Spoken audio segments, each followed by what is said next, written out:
இவங்க என்டிஏ கூட்டணியில் பாமக இருப்பதால் அந்த அன்புமணி பிரிவுக்கு வந்து எவ்வளவு வாக்குகள் வந்துடும். ஸோ அதுவும் கம்மியாக தான் வரும்.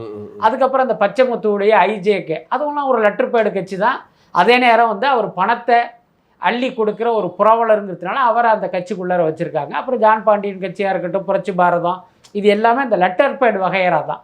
அப்படியே இந்த பக்கம் வந்தீங்கன்னா திமுக கூட்டணிக்கு வந்தீங்க அப்படின்னா காங்கிரஸ் வந்து ஒரு பாரம்பரியமிக்க கட்சி தான். ஆனால் தமிழ்நாட்டில் இன்றைக்கி அந்த கட்சிக்கு பெரிய ஓட் பேங்க்லாம் இல்லை. அதே நேரம் அந்த லெட்டர் பேடு கட்சிலாம் நம்ம அசிங்கப்படுத்த முடியாது.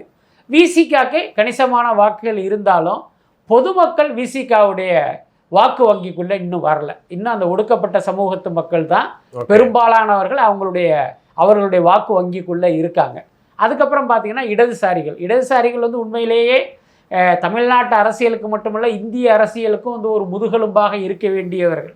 ஆனால் இன்றைக்கி சூழல் பார்த்திங்கன்னா அந்த மாதிரி இல்லை. ஏன்னா அவர்களுடைய வாக்குகள் எல்லாம் அப்படியே பல கட்சிகளுக்கு விசிகா போன்ற கட்சிகளுக்கெல்லாம் போனதுனால இன்றைக்கி அவர்களுக்கும் வாக்கு வங்கிங்கிறது ரொம்ப குறைவாக தான் இருக்குது. இப்போ இந்த மாதிரி கட்சிகள் எல்லாம் திமுக அதிமுக கூட்டணியில் இருப்பதாலேயே அதை ஒரு பலமான கூட்டணியாக அவர்கள் சித்தரிக்கலாம். ஆனால் நாம் நம்ப வேண்டிய அவசியம் இல்லை.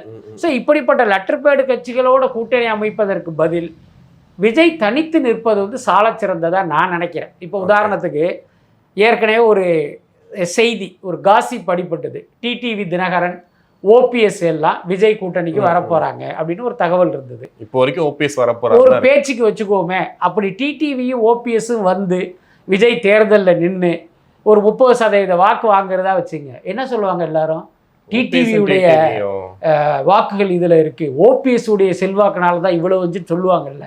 அதுக்கு வழி இல்லாமல் அவர் தனித்து நின்று என்ன வாங்குறாரோ அது அத்தனையுமே என்னுடைய வாக்கு வங்கி அப்படின்னு நிரூபிக்கிறது எவ்வளோ பெரிய விஷயம். ஸோ அப்படி ஒரு வாய்ப்பு வந்து விஜய்க்கு கிடச்சிருக்கு.